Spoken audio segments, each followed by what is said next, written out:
महाभारत, भारत का गौरवशाली इतिहास। अध्याय 7। उत्तर कुरु, भद्राश्व वर्ष तथा माल्यवान का वर्णन।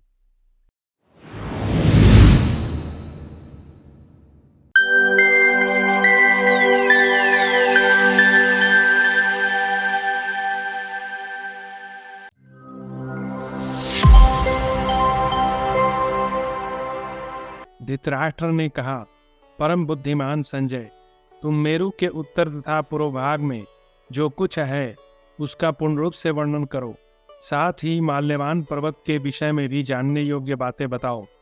संजय ने कहा, राजन, नीलगिरी से दक्षिण तथा मेरु पर्वत के उत्तर भाग में पवित्र उत्तर कुरुवर्ष है, जहाँ सिद्ध पुरुष निवास करते हैं। वहाँ के वृक्ष सदा पुष्प और फल से संपन्न होते हैं और उनके फल बड़े मधुर एवं स्वादिष्ट होते हैं। उस देश के सभी पुष्प सुगंधित और फल सरस होते हैं। नरेश्वर, वहाँ के कुछ वृक्ष ऐसे होते हैं जो संपूर्ण मनोवांछित फलों के दाता हैं।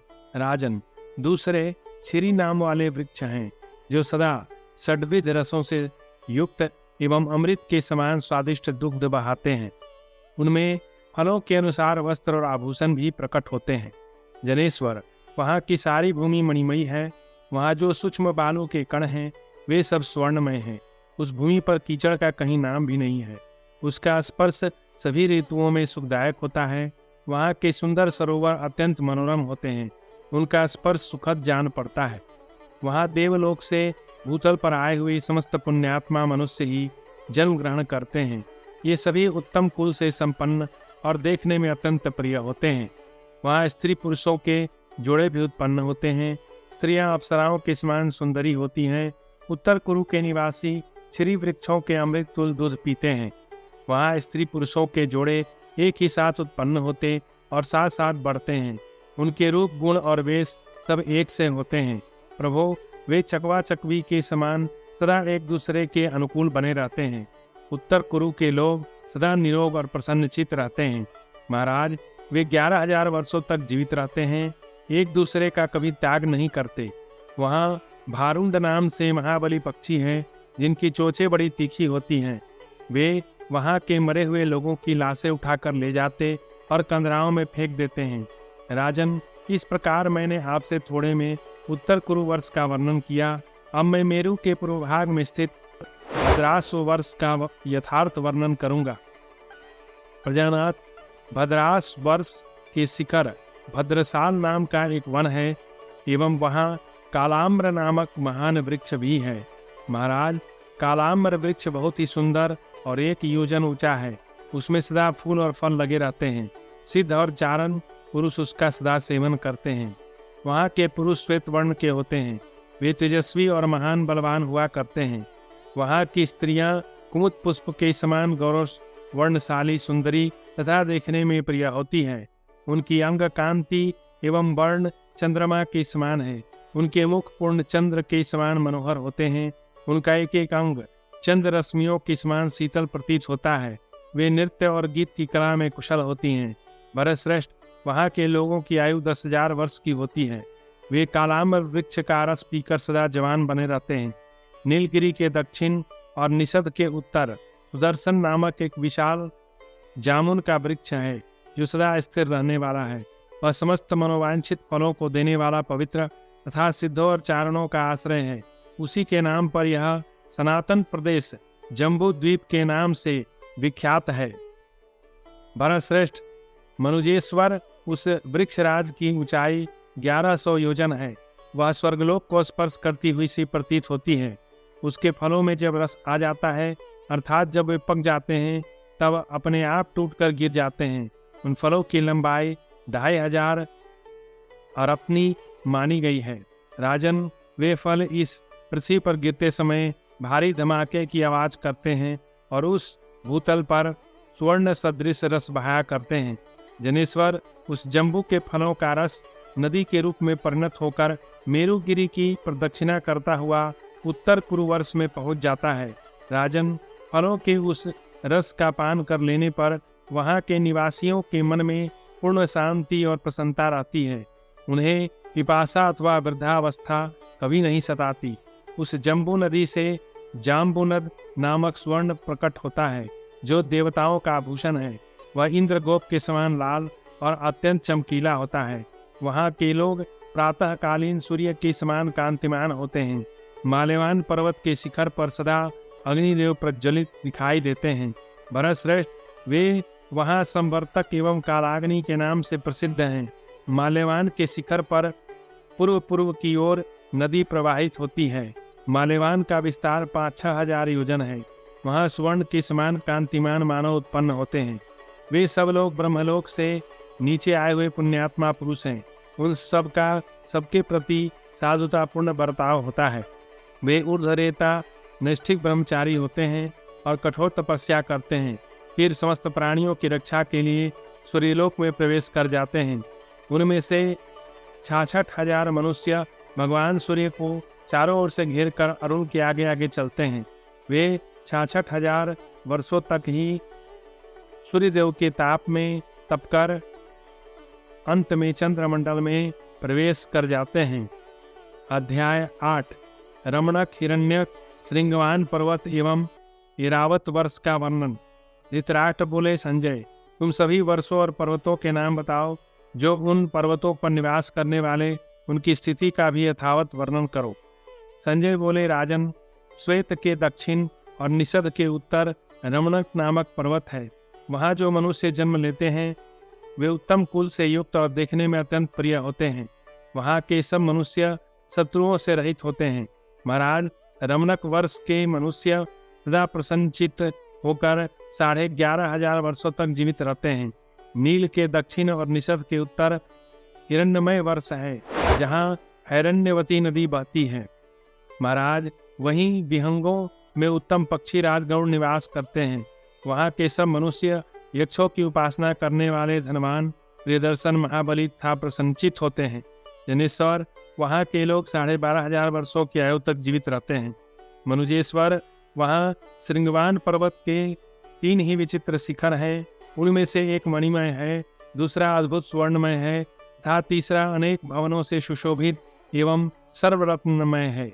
वहाँ स्वयं प्रभा नाम वाली सांडिली देवी नित्य निवास करती है। जनेश्वर, श्रृंगवान पर्वत के उत्तर समुद्र के निकट ऐरावत नामक वर्ष है। अतः इन शिखरों से संयुक्त यह वर्ष अन्य वर्षों की अपेक्षा उत्तम है, जहाँ सूर्यदेव ताप नहीं देते और न वहाँ के मनुष्य बूढ़े ही होते हैं। नक्षत्रों सहित चंद्रमा वहाँ ज्योतिर्मय होकर सब ओर व्याप्त सा रहता है।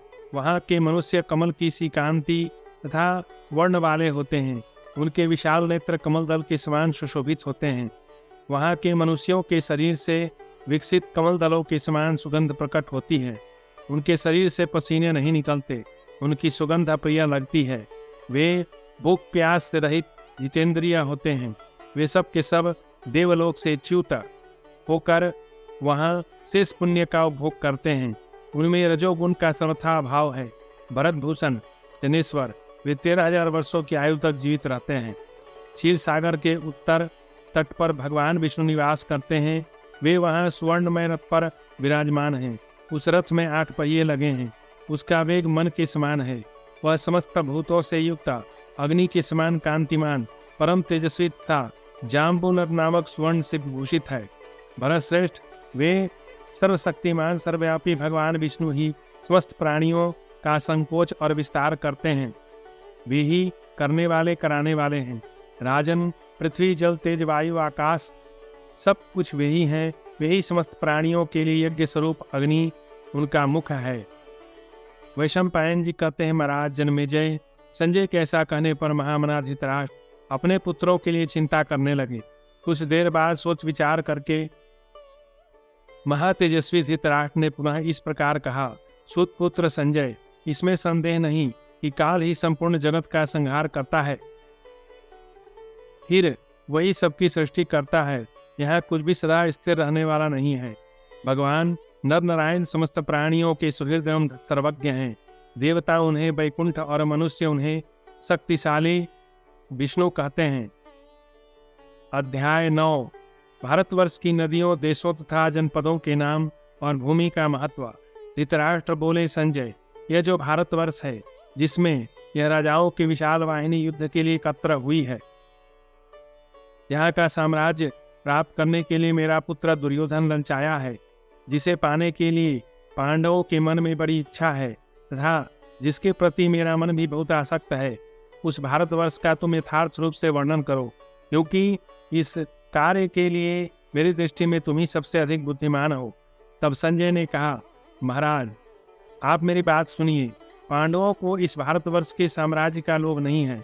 दुर्योधन था सुबल पुत्र शकुनी ही उसके लिए बहुत लुभाए हैं। विभिन्न जनपदों के स्वामी जो दूसरे दूसरे क्षत्रिय हैं, वे भी इस भारतवर्ष के प्रति गृध्र दृष्टि लगाए हुए एक दूसरे के उत्कर्ष को सहन नहीं कर पाते। भारत, अब मैं यहाँ आपसे उस भारतवर्ष का वर्णन करूंगा जो इंद्रदेव और वैवस्त मनु का प्रिय देश है। राजन, दुर्धर्ष महाराज, वेनन नंदन पृथु, महात्मा इक्ष्वाकु, याति, अम्बरीश, मांधाता, नहुस, मुचकुंदा, उसी नर पुत्र सिबी, ऋषभ, इलानंदन पुरुरवा, राजा नृग, कुशिक, महात्मा गाधी, सोमक, दिलीप तथा अन्य जो महाबली क्षत्रिय नरेश हुए हैं, उन सभी को भारतवर्ष बहुत प्रिय रहा है। शत्रुदमन नरेश, मैं उसी भारतवर्ष का यथार्थ वर्णन कर रहा हूँ। आप मुझसे जो कुछ पूछना चाहते हैं वह सब बताता हूँ, सुनिए। इस भारतवर्ष में महेंद्र, मलय, सह्य, शक्तिमान, ऋक्षवान, विंध्य और पारियात्र ये 7 कुल पर्वत कहे गए हैं। राजन, इसके आसपास और भी हजारों अभिज्ञात पर्वत हैं जो रत्न आदि सार वस्तुओं से युक्त विस्तृत और विचित्र शिखरों से सुशोभित हैं। इनसे भिन्न और भी छोटे छोटे अपरिचित पर्वत हैं जो छोटे छोटे प्राणियों जीवन निर्वाह का आश्रय बने हुए हैं।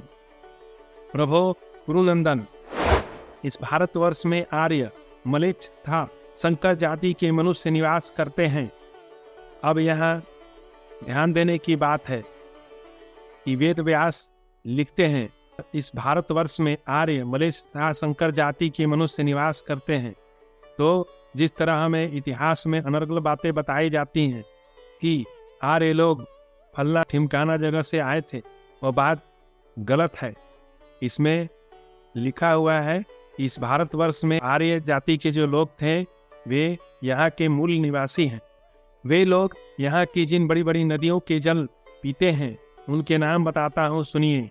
गंगा, सिंधु, सरस्वती, गोदावरी, नर्मदा, बहुधा, महानदी, शतद्रु, चंद्रभागा, महानदी, यमुना, दृश्यदती, विपाशा, विपापा, स्थूल बालुका, वेत्रवती, कृष्णवेणा, इरावती, वितस्ता, पयोषणी, देविका, वेदस्मृता, वेदवती, त्रिविदा, इलूला, कृमि, करीशी, चित्रवाहा तथा चित्रा, सेना नदी, गोमती, धूतपापा, महानदी वंदना, कौशिकी, त्रिविदा, कृत्या, निचिता, लोहितारणी, रहस्या, सतकुंभा, सरयू, चर्मणवती, वेत्रवती, हस्ती, सोमा, दिक, सरावती, पयोषणी, वेना, भीमरथी, कावेरी, चुलका, वाणी और सतबाला, नरेश्वर, निवारा, अहिता, सुप्रयोगा, पवित्रा, कुंडली, सिंधु, रजनी, कुर्मालिनी, पूर्वाभिरामा, वीरा, भीमा,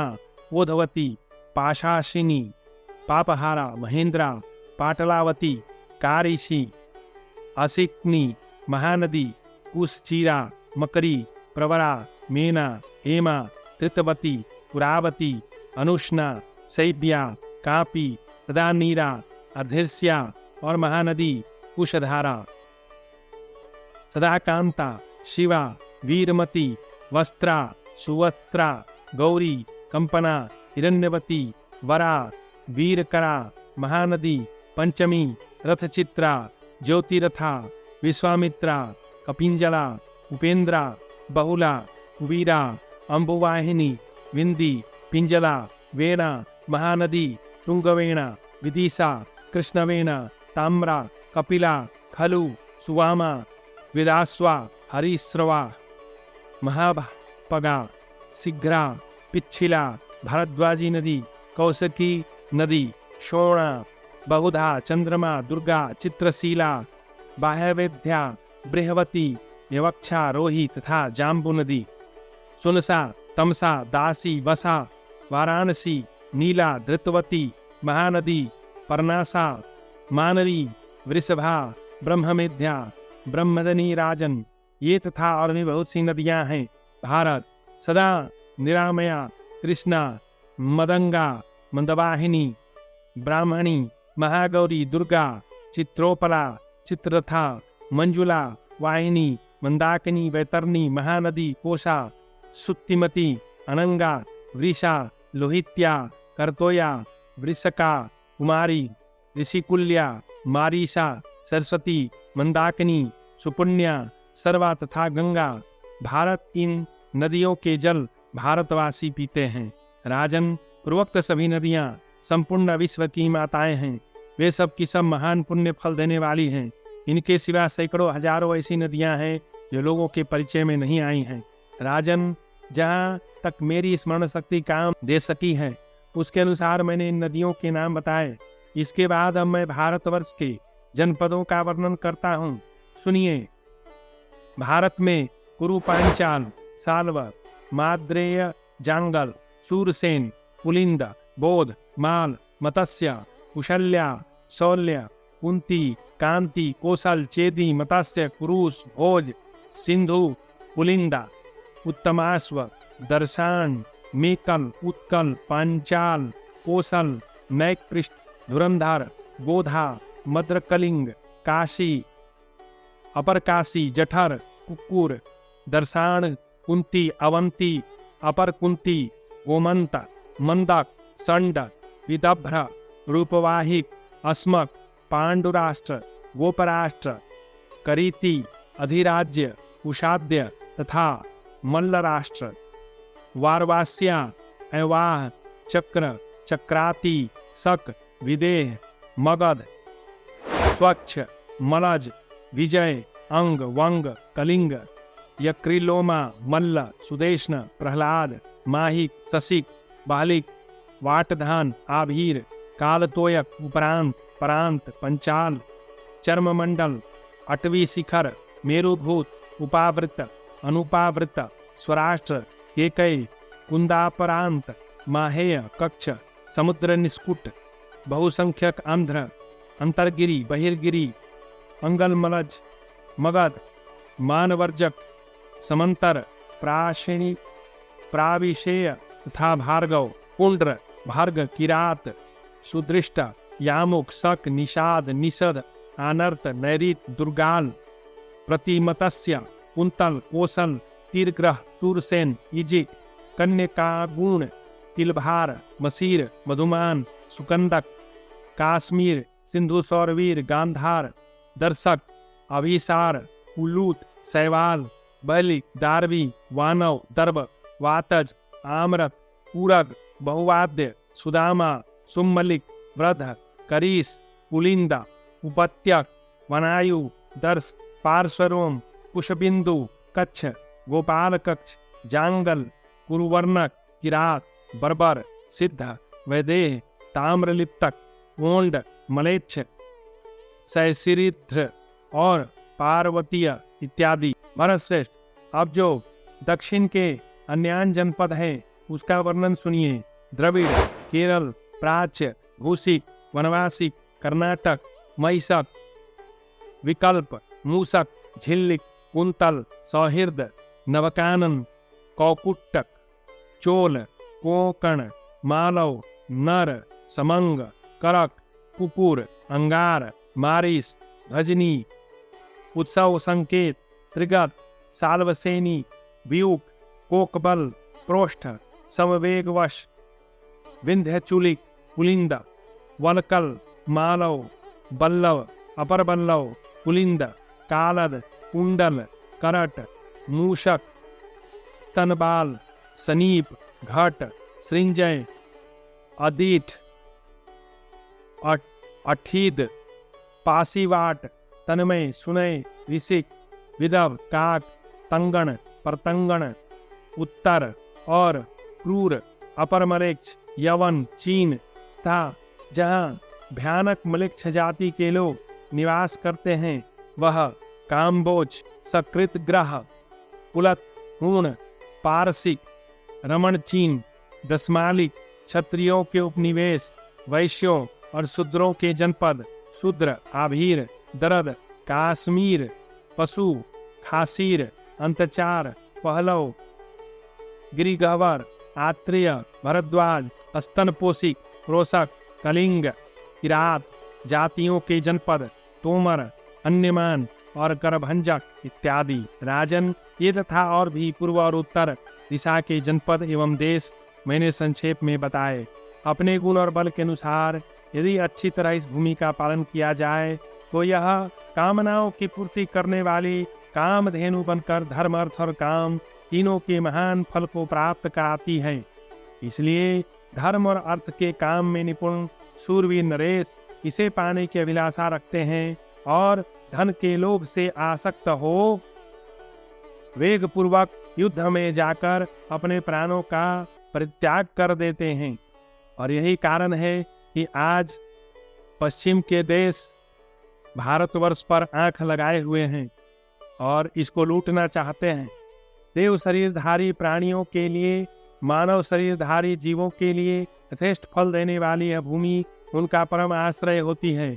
भरतश्रेष्ठ, जैसे कुत्ते मांस के टुकड़े के लिए परस्पर लड़ते हैं और एक दूसरे को नोचते हैं, उसी प्रकार राजा लोग इस वसुधा को भोगने की इच्छा रखकर आपस में लड़ते और लूटपाट करते हैं, किंतु आज तक किसी को अपनी कामनाओं से तृप्ति नहीं हुई है।